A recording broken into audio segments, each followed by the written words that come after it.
Hello student, I am Vasundhara Jadhav and welcome back to my channel English Literature in Marathi.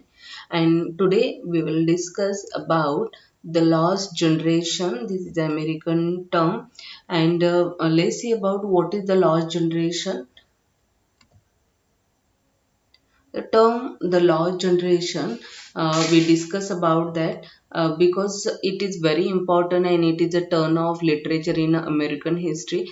So it is must to read about that lost generation and understand what is actually lost generation, what is the history, who coined this term lost generation. So let's discuss about that.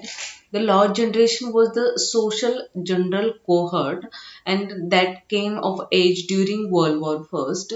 The lost generation ही जी term आहे ती world war first याच्यामध्ये काय आलेली की उदयास आलेली आहे and that lost in this context refers to the disoriented, wandering, directionless spirit of many of the war's survivors in the early post-war period.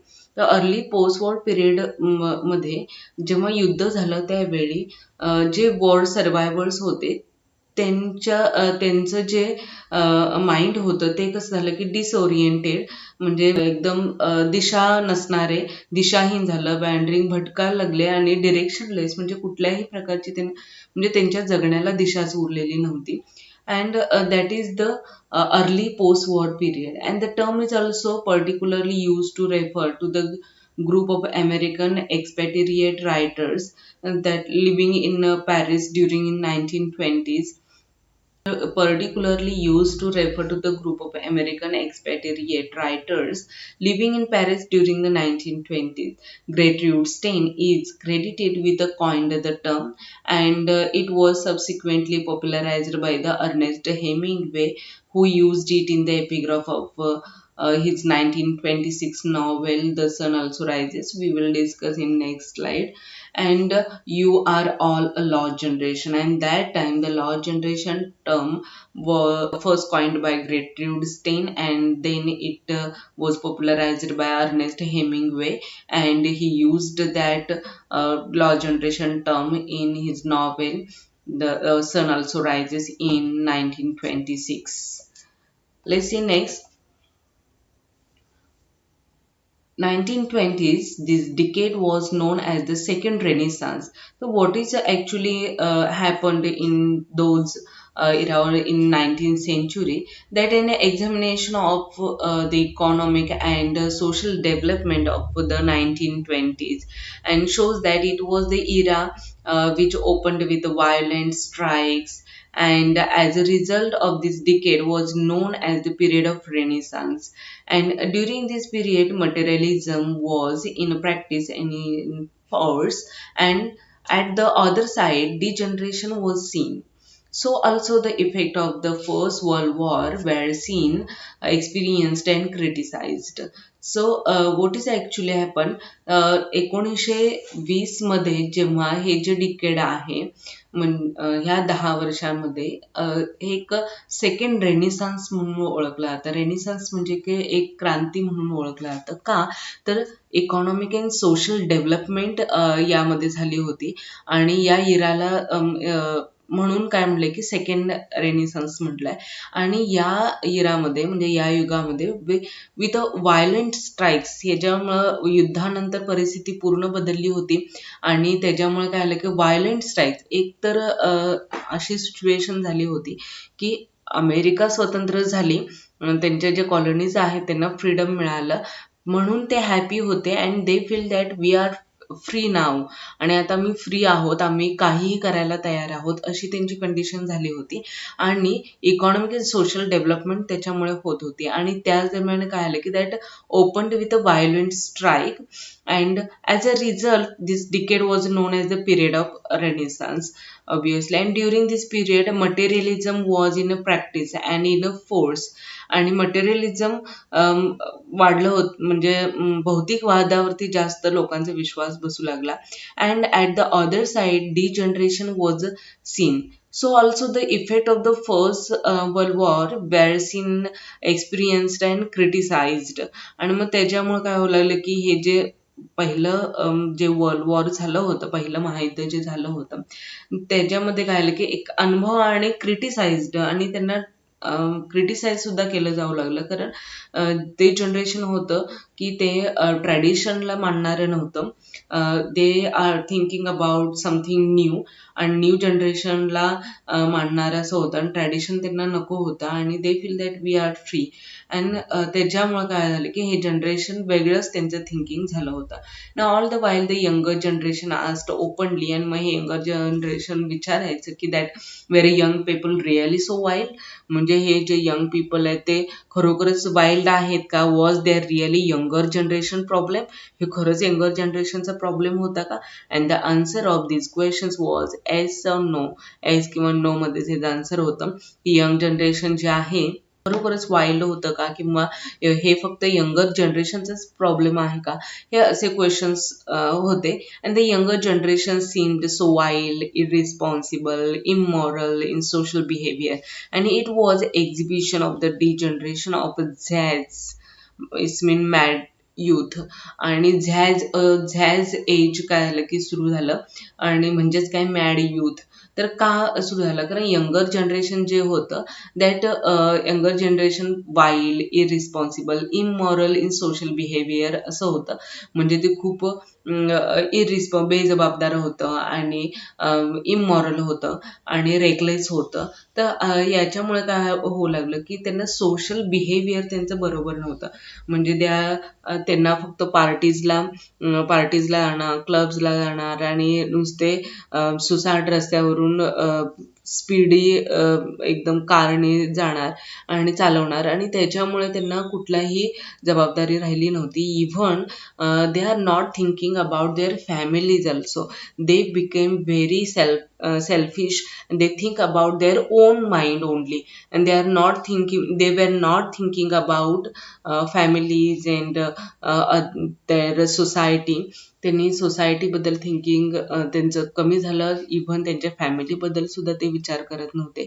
आणि का तर त्यांना ते ट्रेडिशन नको होतं, आणि युद्धानंतर त्यांना वाटायला लागलं की something is new happening in their life, आणि त्यांच्या लाईफमध्ये काहीतरी नवीन आता घडत आहे, आणि हे ट्रेडिशन आता नको आहे की जे युद्धाच्या आधी होतं.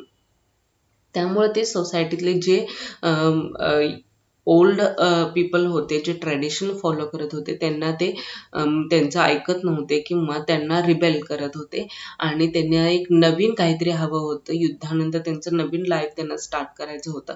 अँड दॅट्स वाय सगळे म्हणू लागले की जे यंग जनरेशन आहे ते इमॉरल आहे, त्यांचं सोशल बिहेवियर चांगलं नाही, इरिस्पॉन्सिबल आहे, वाईल्ड पीपल आहेत, आणि ते पूर्ण वाया गेलेली पिढी आहे. दे आर लॉस्ट जनरेशन असं म्हणू लागलं, आणि म्हणून त्यांना अझॅज एज असं देखील त्याला नाव आहे. As it's mean mad youth. And the life in 1920s, jazz parties, drugstore, cowboys, moral and stylistic fashionable men paved the way of revolt. Side by side, there was the economic uncertainty, and there were many social, economic, political problems, and this was the period of depression. आणि या पिरियडला काय म्हणले की the period of depression म्हटलेलं आहे. का तर economic and political problems पण येऊ लागले, इकॉनॉमिक अनसर्टन्टी होती, इकॉनॉमिक अँड सोशल डेव्हलपमेंट होत होती, परंतु या इररिस्पॉन्सिबल यूथमुळे काय झालं होतं की इकॉनॉमिक अनसर्टन्टी, कारण युद्धाचे परिणाम सुद्धा झाले होते. That's why this period also called the period of depression. Okay, let's see the next. So let's see about the Gertrude Stein, and this is a very proponent writer, Gertrude Stein, who was born in Allegheny, Pennsylvania, to an upper middle class Jewish immigrant family, and she became then a kind of pre-Freudian psychologist. तर ही जो ग्रेटरूड स्टेन आहे, ही एक खूप महत्त्वाची writer आहे की जिने काय केलेलं आहे की ही टर्म जी आहे ती कॉइन केलेली आपल्याला दिसते, किंवा ही टर्म कशी आली उदयास, तो एक थोडक्यात सीन पण इथं मी सांगितलेलं आहे. तर let's see the Gertrude Stein with Ernest Hemingway son. Okay, that first of all discuss that worded this decade as the lost generation. Lost generation हे तिनं काय केलंय की या डिकेडला नाव दिलेलं आहे. That coined the term the lost generation, and it was popularized by Ernest Hemingway, who used it in epigraph of 1926 novel The Sun Also Rises. You are all a lost generation. तर ही जी term आहे ह्या दशक जे आहे decade त्याला काय केले लॉस्ट जनरेशन तिने असे शब्द काढलेले आहेत आणि यूज केलेले आहेत. नंतर ही जी टर्म आहे lost generation it was popularized by Ernest Hemingway. Ernest हेमिंग्वेने नंतर ती काय केली की पॉप्युलर केलेली आहे की जी त्यांनी त्यांच्या सन ऑल्सो रायझेस या 1926 मध्ये नॉवेल जे त्यांचं आलं होतं त्याच्यामध्ये यूज केलं you are all a lost generation. Okay, let's see the story of lost generation and this word how it came by Gertrude Stein. Let's see the term lost generation, how she coined and how it worded and what is the actually scene happened in her life and how. Okay, let's see the story of how this term coined by Gertrude Stein and what is the scene actually happened and how she used it. Okay, let's see the Gertrude Stein with the Ernest Hemingway's son Jack in 1924. Stein is credited with bringing the term lost generation into use. Okay, Gertrude Stein हे Hemingway son Jack हे काय होते 1924 मध्ये एकत्र होते आणि Stein is credited with bringing the term lost generation into use. आणि Stein यांनी काय केलं की ही जी टर्म आहे ती पहिल्यांदा आणलेली आहे आणि यूज केलेली आहे. In his memoir a moveable feast in 1964 published after Hemingway's and Stein's death and Hemingway writes that Stein heard the phrase from a French garage owner who served Stein's car, and when a young mechanic failed to repair the car quickly enough, the garage owner shouted at the young man, "You are all a generation perdue." While telling Hemingway the story, Stein added that that is what you are and that's what you all are. And all of you young people who serve in the war, you are a lost generation. Hemingway thus credit the phrase to Stein, who was then his mentor and patron. आणि अशा प्रकारे काय केलंय की ही term उदयास आलेली की ग्रेटरूड स्टेन अर्नेस्ट हेमिंग्वे आणि हा जॅक जो आहे 1924 मध्ये एकत्र होते आणि त्यावेळी ही टर्म पहिल्यांदा यूज केली गेली. तर काय झालं होतं ॲक्च्युली की ग्रेटरूड स्टेन जी आहे त्यांची जी कार आहे ती फ्रेंच गॅरेज ओनर यांच्याकडे कामासाठी दिली होती आणि त्या जो यंग मेकॅनिक होता त्या यंग मेकॅनिक पटापट त्याने दुरुस्त केली नाही आणि त्यावेळी स्टेन यांनी काय केलं की ओरडले त्याच्यावरती आणि म्हणाले की तुम्ही पटापट काम न करणारे केअरलेस आणि रिस्पॉन्सिबल अशा अर्थाने त्यांनी म्हटलं की you are all a generation प्रेड्यू त्यांनी उच्चार काढले. तर त्यावेळी हेमिंग्वे आणि ही जी स्टेनची जी शब्द आहेत त्याच्यामध्ये आणखी ॲड केला आणि ते बोलले की that is what you are that's what you all are all of you young lost generation. तुम्ही सगळे जे यंग आहात ते सगळे लॉस्ट जनरेशन आहात. आणि हेमिंग्वे दस credit the phrase to stain.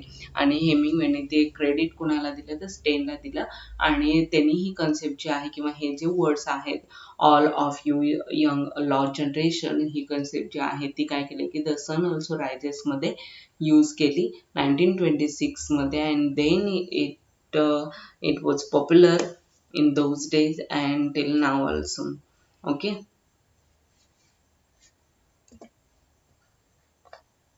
let's say a young group of writers. Therefore, a young group of writers emerged after the First World War to establish new style in American fiction. It's mean, for example, that like a Don Post. Poso, Hemingway, Fitzgerald, Ezra Pound, Shrewd, Anderson, T.S. Eliot, E. Cummings, Malcolm Cowley, William Faulkner, Tennessee William, O'Neill, and many other novelists, dramatists, critics, and that joined the revolt. In fact, it was not a movement but a revolt. These young men were known as the Lost Generation because they revolted and rebelled against the traditional standard of morality and taste and reacting against the conventional standard imposed upon them by society, and they sought personal expression in intense emotional experience and extravagant form of play. Their rebellion against traditional standards led them to seek new values and new techniques to express more realistically the conflict which they experienced. They gave birth a new cycle of American and literature within creativity and productivity compares favorably with the Romantic period in 19th century. Let's see about young generation group we discussed here that हे लॉ जनरेशनचे जे सगळे writers आहेत Dos Passos Ernest Hemingway Scott Fitzgerald Ezra Pound and other all writers and many other novelists dramatists critics all those writers was the writers rebelled against the traditional standards of morality and taste. तर त्यांनी काय केलं होतं की जे morality आहे किंवा जे ट्रेडिशन आहे त्याच्या विरुद्ध त्यांनी काय केलं होतं रिवोल्ट केलं होतं रिबेल केलं होतं त्यांनी हल्लाबोल केलं होतं किंवा त्यांच्या विरोधात ते काय करत होते की बोलत होते की त्यांना ट्रेडिशन स्टँडर्ड मान्य नव्हतं आणि त्याच्यामुळं काय झालं की हे जे रायटर्स आहेत लॉस्ट जनरेशन रायटर आणि त्याच्यामुळे त्यांच्या ज्या रायटिंगमध्ये वेगळ्या प्रकारचे विषय आले मग पर्सनल एक्सप्रेशन आले इमोशनल एक्सपिरियन्स आले परत एक्स्ट्रावेगंट फॉर्म्स ऑफ द प्ले आले आणि मग त्याच्यामुळे त्यांचं जे ट्रॅडिशनली लिटरेचर येत होतं किंवा जे वागणं येत होतं त्यांनी पूर्ण काय केलं की त्यांना त्याच्या विरोधात त्यांनी रिवोल्ट केलं आणि जे त्यांचे पर्सनल एक्सपिरियन्स आहेत म्हणजे ड्युरिंग वॉर असेल आफ्टर वॉर असेल त्यांचं सफरिंग असेल सर्वायव्हिंग असेल हे सगळ्या गोष्टी काय होऊ लागले की त्यांच्या लिखाणामध्ये येऊ लागल्या आणि त्यांच्यामुळे नवीन व्हॅल्यूज नवीन टेक्निक्स हे सगळं काय होऊ लागलं की येऊ लागलं आणि those all values and new techniques are express more realistic and the conflict with they experienced जेव्हा ते एक्सपिरियन्स करत होते किंवा ज्यांना त्यांचा अनुभव येत होता अशाच गोष्टी काय होऊ लागल्या की त्यांच्या नवीन टेक्निक आणि त्या नवीन व्हॅल्यूजमध्ये मूल्यामध्ये येऊ लागल्या आणि त्याच्यामुळे त्या मोर रिअलिस्टिक वाटू लागल्या त्या वास्तव आणि खऱ्या वाटू लागल्या आणि मग त्याच्यामुळे काय आलं की एक give birth a new cycle of American literature एक अमेरिकन लिटरेचरला वेगळाच काय झालं की वेगळ्याच विषयांना किंवा वेगळ्याच साहित्याचा उदय झाला आणि that creativity and productivity compares favorably with the romantic period आणि romantic period हा 19th century मधला काय आला की उदयास आलेला आहे. Okay, so let's see. We will discuss all these young group of writers in our next video. Otherwise, this video will become lengthy. So we will discuss in next video. Okay, so just this much only in this video. Let's see next. Let's discuss about few of writers here. This wave was seen mainly in Scott Fitzgerald's novel like The Great Gatsby, Tender is the Night, and The Last Tycoon. In the novels of Ernest Hemingway's that Farewell to Arms, this very beautiful novel, you must read it. And The Sun Also Rises, Tomorrow, For Whom the Bell Tolls, and we also see a note of revolution in moral and which is the central idea belonging to the lost generation. Okay, so let's if it is possible to read all these novels you have to read. And then equally in the works of William Faulkner and Tennessee William, O'Neill, T.S. Eliot and other we came across a silent feature of the history of slavery and segregation in the US, and these writers have been witnessed of the degeneration of the South's old and white aristocracy after the Civil War. तर जे श्वेतवर्णीय होते किंवा अरिस्टोक्रॅटिक जे people होते तर त्यांच्या विरोधात काय केलं की हे जे William Faulkner Tennessee William O'Neill TS Eliot यांनी काय केलं की स्लॅव्हरी इन सेग्रिगेशन जे आहे USA बद्दल त्यांच्यावरती काय केलं की त्यांनी लिखाण केलं आणि that is reality of that USA in those days. Okay, let's see, we will discuss all those writer detail in our next video. And the for actually the law generation was never lost. It was shocked, uprooted for a time, bitter, critical, rebellious, and then iconoclastic, experimental, often misdirected, but was never lost more. And many new experiments are regard the style, arranging and managing of ideas, themes, and use of day-to-day imagery and symbolism. Okay, etc. And all these many new experiments as regard the style, arranging, managing of ideas, themes, and use of day-to-day imagery and symbolism, and many more other things also, and when made and experimented. And thus, the 1920, the period which is generally that known as the law generation, is a landmark in the history of the 20th century American literature, and their literature may at first perhaps may confuse the readers, yet it is definitely interesting, informative, impressionistic as well. आणि law generation हे जे आहे हे अजूनपर्यंत तरी काही संपलेलं नाही किंवा आतापर्यंत लॉ जनरेशन आहे की obviously every generation want to something new in their life, and they always rebel to tradition.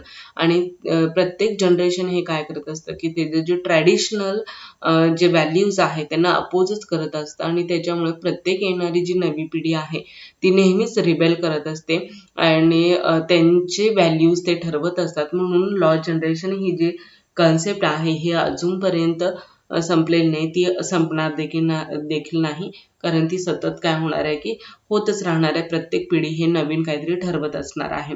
आणि त्याच्यामुळं it was a shocked and uprooted for a time, bitter, critical, rebellious, and iconoclastic, experimental, often misdirected, was that never lost more. आणि many new experiments as a regards of styles and arranging, managing ideas, आणि अशा बऱ्याच styles पण काय येणार आहेत की येणार आहेत, न्यू एक्सपेरिमेंट्स होणार आहेत त्यांच्या रायटिंगमध्ये, आयडियाज येणार आहेत, इमेजरी येणार आहे, सिम्बॉलिझम येणार आहे, त्यांचे अनुभव येणार आहेत, हे सगळं काय येणार आहे की रायटिंगमध्ये येणार आहे. सो दिस लॉ generation is not lost, it is at in continuous process. Okay, so students, thank you for watching this video. I hope you have to clear this concept, the law generation, and we will discuss our all those law generation writers in our coming videos. So keep watching, keep touch with me, and thank you so much.